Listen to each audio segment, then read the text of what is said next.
Bonjour à tous. Aujourd'hui, je souhaite vous parler d'une passion, le billard anglais, que j'exerçais en compétition pendant plusieurs années. Et à cette époque proche, j'avais fait un site internet qui s'appelait fbpeur.com, dont voici l'adresse ici là. Donc depuis, j'ai désactivé le référencement Google. Malgré tout, j'avais tout de même conservé qu'une partie de son contenu pour tous les joueurs qui connaissaient l'URL. Bon, il s'agit des exercices du billard anglais. Et là, je me suis dit que je vais vous parler de ce que je connais, plutôt que de m'aventurer dans des vidéos hésitantes où on recherche de contenu. Donc, dans le vif du sujet, je vais vous montrer un premier exercice. Et je tiens à préciser que cela s'adresse à tous les joueurs ou non-joueurs, surtout ceux qui connaissent très peu le billard anglais, afin qu'ils puissent avoir une petite base pour épater leurs amis et ou rivaliser avec eux. Mais de toute façon, dans une ambiance bon enfant, de toute façon. Bon allez, c'est parti. Donc sur l'URL, vous allez dans l'onglet Liens, parce que j'ai effacé tout le contenu, mais j'ai conservé les archives. Donc je vais vous parler du premier exercice. Donc on va cliquer sur les liens 11 à 12, exercice. L'exercice numéro 1. Donc le billard anglais, il faut savoir que ce sont les billes jaunes et rouges, avec une blanche et une noire. Alors vous allez me dire pourquoi ces petits exercices là, parce que bien souvent ceux qui jouent au billard dans les cafés ou dans les salles qui ne savent pas forcément jouer ou qui le font juste pour s'amuser, ça pourrait leur permettre de progresser un petit peu et puis de rivaliser avec leurs copains qui sont un petit peu plus forts, etc. Histoire de partager un petit peu plus, et puis ça peut être aussi intéressant de voir si éventuellement vous avez les capacités de pouvoir progresser, hein. Voilà.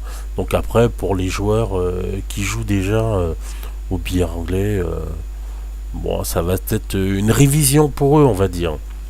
Donc là, on va s'attarder sur le premier exercice. Alors l'exercice consiste à toucher la petite bande sans toucher les billes. Et il faut mettre la largeur de 2 billes entre les rouges. Voilà. Donc vous allez me dire, c'est assez simple, je prends la blanche, je tape entre les 2 billes sans toucher pour qu'elle revienne. Sauf que, si vous observez bien, la blanche est collée à la 7e rouge.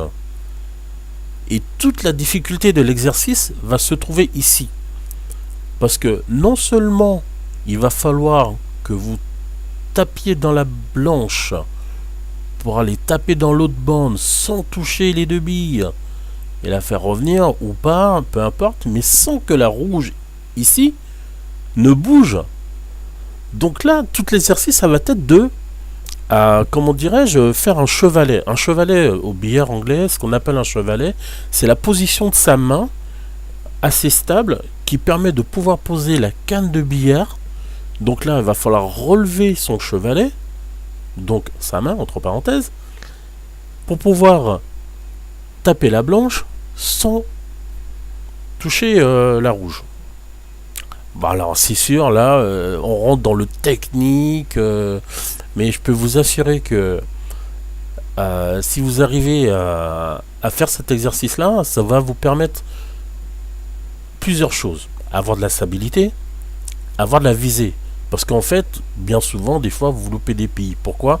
Parce que vous n'êtes pas concentré, soit parce que vous ne savez pas où prendre la bille, vous ne savez pas forcément, comment dirais-je, prendre la direction, savoir viser, exactement, voilà le mot que je cherchais, savoir viser. Donc cet exercice va vous permettre tout ça, en fait. Et sans vous en rendre compte, à force de le faire, eh ben, vous allez pouvoir progresser.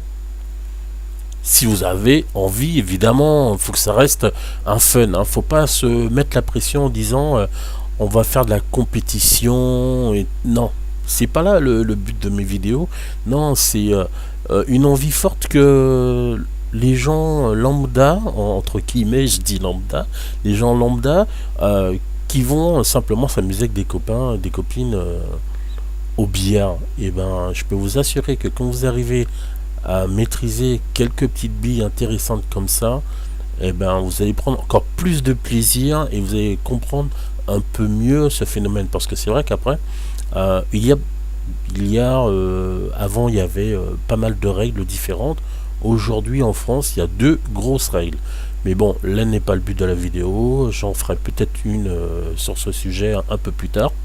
Il n'y a aucun souci là-dessus.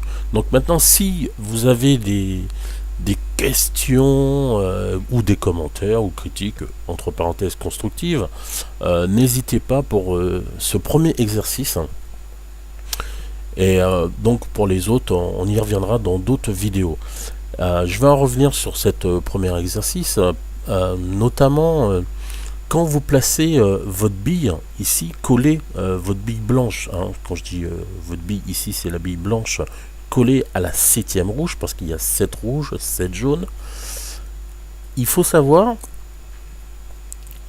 également que la bille axée avec la blanche doit correspondre au milieu. Donc pour trouver simplement où la placer idéalement, généralement il y a un petit point noir en dessous de la bille blanche.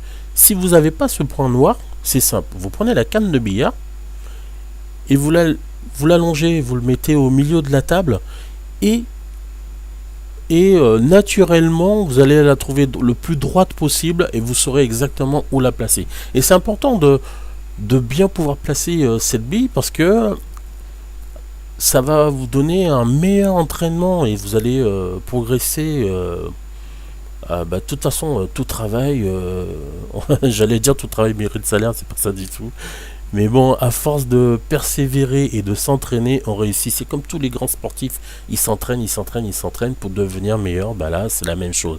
Sauf que vous, on va dire petit amateur, vous allez justement vous entraîner à ça pour votre perfectionnement personnel, hein, pour que vous arriviez à prendre du plaisir autant que moi j'en avais eu pendant mes 19 ans de compétition.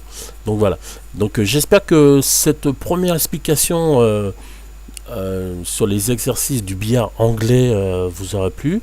Donc maintenant, n'hésitez pas, hein, si vous avez des questions sur ce premier exercice ou des choses que vous n'avez pas très bien compris, j'ai été trop vite ou je n'ai pas assez développé, n'hésitez pas à me le dire en bas de la vidéo, il n'y a aucun souci là-dessus. Donc j'espère que cette première vidéo vous aura plu et je vous dis à bientôt pour un deuxième exercice.